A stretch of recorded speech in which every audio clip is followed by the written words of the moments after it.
Assalomu alaykum rahmatulloh. O'rtoqlar yaxshimisizlar? Charchamayapsizlarmi? Bugun bir bozor mavzu haqida gaplashmoqchiman. Chunki juda ham ko'p yurtdoshlarimiz, aka-ukalarimiz katyollarni remont masalasida murojaat qilishyapti. Расширительный bachok yoki boshqa bir muammo. Xullas, aksariyat eski katyoli bor aka-ukalarimiz yeb qolyapti, tushib qolyapti. Sababi nimaga sabab? Masalan, katyol yangi vaqtda 2 yil garantiya berib kompaniya qo'yib beradi. Lekin katyol aradan 5-6 yil o'tadi. 5-6 yil o'tgandan keyin katyolning ichida biron bir qimmatroq zapchasi buziladi. Katyollarning agar zapchaslari narxlariga e'tibor beradigan bo'lsak, ichida platasi, расширительный bachogi, keyin qimmat detallardan demoqchiman. Первичный теплообменники, вторичный теплообменники bu hammasi $100 dan ziyod turadigan narsalar. 4 ta zapchasi hisoblasangiz $400 bo'ladi. Lekin bitta yaxshi yangi katyol masalan $400 emas, ancha arzonga olsangiz ham bo'ladi-da, bitta yangi katyolni. Endi anonsiga qarab, xiliga qarab. Endi men nima demoqchiman? Misol uchun расширительный bachok. Akfa katyol 5 yil 6 yil ishladi. Rashbakdan chiqmadi, ishdan chiqqan расширительный bachok. O'shanda расширительный bachok uyda egasiga ustalar taklif qilishadi. Aka, расширительный bachok mana $100 turadi. Buni olasiz, 300 ming so'm bizga bersangiz qo'yib beramiz dedi. Qarabsizki, bitta katyolda remonti 1,5 million so'mga tushyapti. Lekin u 1,5 million so'm xarajat qilganingiz bilan katyol yangi bo'lib qolmaydi. Uni qo'yasiz, aradan hech qancha vaqt o'tmaydi, andan keyin teplobmennik teshildi deydi. Yoki трехходовый klapani buzilib qolibdi deydi, yoki sirkulятsion nasos buzilibdi deydi. Qarabsizki, bir misol 5-6 yil ishlagan katyolingizda oxirgi bir sezonda, qish mavsumida 2-3 marta usta chaqirasiz, o'zi bitta yangi katyol pulini berib yuborasiz-da. Ustalar yo shunga aqli yetmaydi yoki ustalarga yangi katyol oling deyishdan ko'ra bitta zapchasini almashtirib bergani uchun выгодныйroq. Naqd pul bo'ladi, ketadi. Shuning uchun o'rtoqlar, nima demoqchiman? Agar katyollaring 5 yil 6 yil ishlagan bo'lsa, o'zi 1 milliondan ziyod remontga keldimi, uni qilishning foydasi yo'q. Chunki boya aytganimdek uni almashtirasiz, aradan 2-3 oy vaqt o'tadimi yo'qmi, yana bitta zapchasini almashtirasiz, xullas 2-3 marta usta chaqirasiz, bitta yangi katyol pulini sarflayverasiz ustalaringizga. Lekin sarflaganingiz bilan katyolingiz yangi bo'lib qolmaydi. Bu prosta tushunmovchilikdan yoki pulga qizg'onishdan ortiqcha rasxod bo'lib ketadi. O'rislar aytadiku, skupoy дважды платить deydi-ku. Shuning uchun men o'rtoqlar sizlarga aytamanki, shunaqa vaziyatga bitta yangi katyol olib qo'yganingiz ma'qul. Agar yangi katyolga данный moment imkoniyatingiz bo'lmasa, biz RTK Servis kompaniyasi, RTK Servis jamoasi muddatli to'lov asosida katyollarni sotuvini yo'lga qo'ydik. Nafaqat katyol bo'ladimi, водонагреватель elektriskiy, bleskmi yoki boshqa brendmi, любой santexnika jihozlari, santexnika materiallari, misol uchun uyingizni montaj qildirmoqchisiz, lekin misol uchun naqd pul yo'q, masalan, yuk olish uchun. O'shanda biz Uzum kompaniyasi bilan kelishdik, shartnoma qildik. Uzum kompaniyasini biz pulga ko'chirib beradi. U ko'chirib bergan pulini 3 oyda yopsangiz, ustama qo'ymasdan o'sha nech pulga yuk olgan bo'lsangiz, o'sha pulni qaytarib berasiz. Ya'ni ustamasi yo'q. 3 oydan ziyod 6 oyga yoki 1 yilga yoki 2 yilga shartnoma asosida siz uni oladigan bo'lsangiz, uni ma'lum bir ustiga ustamasi bor. Men uni to'g'risini bilmayman. Endi agar shunaqa olmoqchi bo'lsangiz, Uzum bilan kelishuv bo'ladi. Biz muhimi sizga o'shani muddatli to'lov asosida katyollarni ham, водонагревательlarni ham, santexnika materiallarni ham va hatto uslugani ham muddatli to'lov asosida to'lab berishingizni yo'lga qo'yib bera olamiz. Qarang, katyollaringizda g'uvillab olov baland chiqib ishlashi. Masalan, shuni ham aytib o'taydi, ko'pchilik telefon qiladi yoki SMS yozadi, aka, katyol g'uvillab ishlayapti, vibratsiya bilan ishlayapti deb aytishadi. Uy sharoitida ana o'shani o'xshatib olish yo'li. Katyolda turbina bor, ya'ni ventilyator. Ventilyator qachonki 1 yil 2 yil tozalanmasdan ishlantirsa, ichi chang bilan to'lib qoladi va ventilyator vibratsiya bilan ishlay boshlaydi.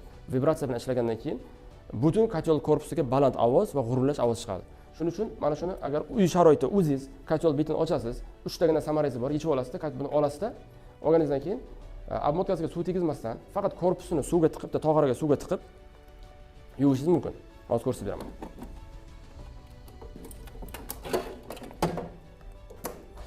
Mana qarang. Men bu turbinani yechib oldim. Bu yangi turbina. Buni yuvish uchun mana shu holatda, mana shu korpus ko'milguncha suv solasiz. Obmotkasiga suv o'tmasligi kerak. Keyin suv to'ldirganingizdan keyin mana mana farragining orqa tomoni bor. Shunday barmog'ingiz bilan aylantirasiz. Shunaqangi top-toza bo'ladi. Top-toza bo'lgandan keyin prosta olasizda, artib tozalab joy qo'yib qo'yasiz. Muhimi obmotkasiga suv tegmasa bo'ldi. Uy sharoitida mana shunday qilib tozalab olasiz. Mana xuddi shu hozir ko'rsatganimdek, o'zingiz katyolingizni g'ururlab qo'ygan payti, ovozi baland chiqayotgan payti ventilyatorni xuddi shuni tozalab olishingiz mumkin.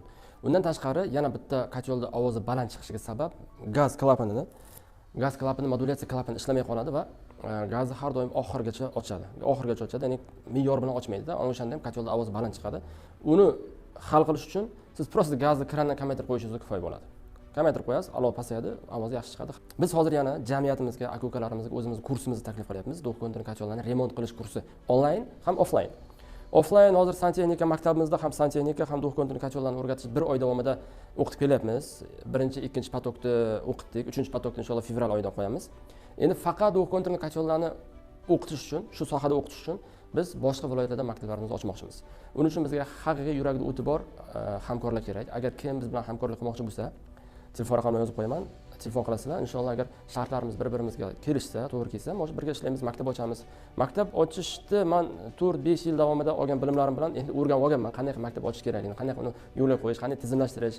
Alhamdulillah hozir buxgalteriya, SMM, sotuv bo'yicha bizda mutaxassislarimiz bor jamoamizda. Bu sohada qiyinchilik bo'lmaydi. Endi nima uchun siz RTK servis bilan birga ishlashingiz kerak? Qanaqa ustunligi bor boshqalar bilan ishlagandan ko'ra yoki yolg'iz ishlaganingizdan ko'ra, agar kelajakda katta kelajakka nazar solayotgan bo'lsak, Yevropa tomonidan, Rossiya tomonidan rivojlanish bizga qarab kelyapti. Misol uchun Yevropalarda sertifikati yo'q usta ishlash mumkin emas. Har qanaqa sohada, xoh malyarka bo'lsin, xoh santexnika, xoh svarka bo'lsin, xoh elektrika bo'lsin. Xuddi shu tizim bizga ham yaqinlashib kelyapti. Hukumatimiz mana o'z-o'zini band qilish haqida qaror chiqardi. Hamma o'z-o'zini band qilsin. Ya'ni o'zingizni band qilasiz, siz har oy pul to'laysiz, sizga pension fond ketadi. Siz ham usta sifatida o'sha registratsiyada turasiz, ro'yxatda turasiz. Endi mana 2026-yildan naqd pul bilan savdo qilishni cheklash haqida hukumatimiz qaror chiqaryapti. Balkim bu foydagadir, balkim bilmadim. Men o'ylaymanki, har doim foydaga bo'ladi bu. Pulimiz bankovskiy shotga tushadi, оборотdan keyin 4% nalog to'lamaymiz, har tushgan puldan 1% nalog to'lar ekanmiz. Endi kelajakda shunaqa bo'ladiki, har bir usta yo nalog to'lab ishlayotgan bo'ladi yoki biron bir kompaniyani qoshida ishlash kerak bo'ladi. O'z-o'zidan ko'chada bilimsizlik, tajribasizlik, sertifikati yo'q ish bo'lmaydi. Buni yaxshi tomoni, har bitta usta o'z ustida ishlaydigan bo'ladi. Har bitta usta o'zini yo'nalishini, santexnika sohasi bo'layotgan bo'lsa, santexnika sohasini nazariy bilimlarini ham, amaliy bilimlarini ham ancha mukammal o'rgangan bo'lish kerak. Ya'ni sertifikati bo'lish kerak. Biz maktabimizda o'qitib sertifikat beryapmiz, Yevrostandart asosida o'qitib. Undan keyin hatto onlayn bizda o'qigan shogirdlarimizga ham hozir onlaynimizda yangi yilgacha juda ham katta chegirma qilib, atigi 250 ming so'm qilib qo'ydik kursimizda. U kurs ichida nima kiradi? Kurs ichida o't, ido, kotyorlarni diagnostika qilish, ustanovka qilish, remont qilish, shaxsiy rivojlanish, moliyaviy savodxonlik, o'z sohangizda komanda qurish, kompaniya qurish va o'z sohangizda mijozlar oqimini oshirish darsliklari qo'shib beriladi shu kurs ichiga. Atigi 250 ming so'm evaziga. Endi buni olsa, biz endi asosan bu kursni sotib katta foyda qilmoqchi emasmiz. Biz asosan O'zbekistonda o'zimizni komandamizni kattatirmoqchimiz, kengaytirmoqchimiz. Sababi, mana Blesk kompaniyasidan kelishdi, O'zbekiston bo'yicha servis xizmatini va call centerni biz oldik Blesk kompaniyasidan. Endi O'zbekiston bo'yicha ishlashligimiz uchun bizda jamoamiz bo'lishi kerak. Biz har bir hududda, har bir qishloqdagi o'zimiz shogirdimizga "Alyo, mana shu ishni qilib bering" deb aytishimiz kerak. Albatta bu hamma uchun foydali bo'ladi. Qilgan usta uchun ham, biz uchun ham, kompaniya uchun ham, hatto jamiyat uchun ham, o'sha xalqimiz uchun ham sifatli, chiroyli xizmat bo'ladi inshaalloh. Keyin kecha yana bitta katta kompaniyadan kelishdi. U kishilarda ham водонагреватель, elektrический, ham kotyol, ham santexnika смесительlari, ish qilib juda ham ko'p tovarlar bor ekan, ham narxlari ham arzon ekan. Endi hozir shunaqa zamon keldiki, endi hozir magazinlardan emas, primoy zavoddan oladigan imkoniyat bo'lyapti. Shuning uchun biz santexnika mahsulotlarini ham biz primoy zavoddan olamiz. Водонагревательlarni ham, elektr suv isitgichlarni ham primoy zavoddan olamiz. Kotyollarni ham primoy zavoddan olamiz. Shunda bizda narx ancha arzon bo'ladi. Keyin yana biz nimani o'zimizni shogirdlarimizga taqdim qilyapmiz? Moliyaviy savodxonlikni o'rgangandan keyin, uni fikrlash o'zgargandan keyin faqat mehnat qilib pul topish emas, boshqa yo'llar ham bor ekan degan fikrga kelgandan keyin biz ochib ko'rsatib beramiz uni. Ana undan keyin biz o'zimizda santexnika onlayn magazinimizga uni bevosita sherik qilib qo'yamiz. Bizni santexnika magazinimizdan mahsulot olsa, biz qiladigan foydamizni 50% ni o'sha ustaga beramiz. U usta borib uyda egasini xalqni aldab, katta ustiga qo'yib, haromga aralashib pul olmaydi.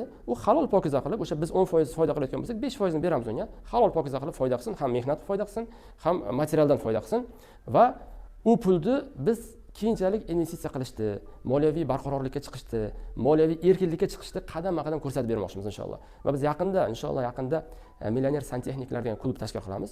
U klubda biz o'zi shogirdlarimiz bilan investitsiya masalasini to'liq ko'rib chiqamiz.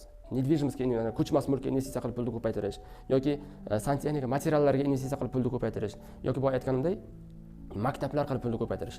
Hozir kecha bugun biz e'lon berdik. Biz o'zimizda offlayn maktablarimizda do'konlar, kachollarni remont qilish bo'yicha offlayn maktablarimizni boshqa viloyatlarda ham ochmoqchimiz va bunga sharoitimiz ham, salohiyatimiz ham yetadi. Bizga faqat надежный partnyor kerak. Kim biz bilan hamkorlikda ishlamoqchi bo'lsa, marhamat telefon nomerlarini qo'yaman, aloqaga chiqsin, shartlar bilan tanishsin. Agar xohlasa, maktabni ochaylik, 1-chi, 2-chi, 3-chi potoklarda men o'zim borib dars o'tib beraman. Undan keyin o'zim dars o'tish materiallarini ham beraman, dars o'tish ko'nikmalarini ham o'rgataman u kishiga. Konkretniy ustoz shogird birgalikda ishlaymizda, keyin o'sha maktabda dalnish o'zi yuritadi inshaalloh nasib bo'lsa. Shu gaplarni aytmoqchi edim. Foydali bo'lgan bo'lsa, like bosishni, obuna bo'lishni men har videomga aytmayman, chunki esimdan chiqib ketadi, bilmayman, aytib qilmayman. Iltimos, obuna bo'lib qo'yinglar. Chunki biz qanchalik ko'p bo'lsak, shuncha ko'p xalqqa foyda keltira olamiz. Biz qanchalik ko'p bo'lsak, shuncha ko'p katta kompaniyalar bizga aloqaga chiqadi-da, aka birgalikda ishlaylik, bizning mahsulotimizni sotib bering yoki servis xizmatini oling deydi. Bu o'z-o'zidan biz jamiyatimiz uchun sifatli va arzon santexnika tovarlar tavsiya qila olamiz va biz bilan ishlaydigan butun O'zbekistonga shogirdlarimizga ham ish bilan ta'minlash imkoniyatiga ega bo'lamiz. Shuning uchun like bossalaring menga faqat kompaniyamning rivoji uchun hissa qo'shgan bo'lasizlar. Assalomu alaykum.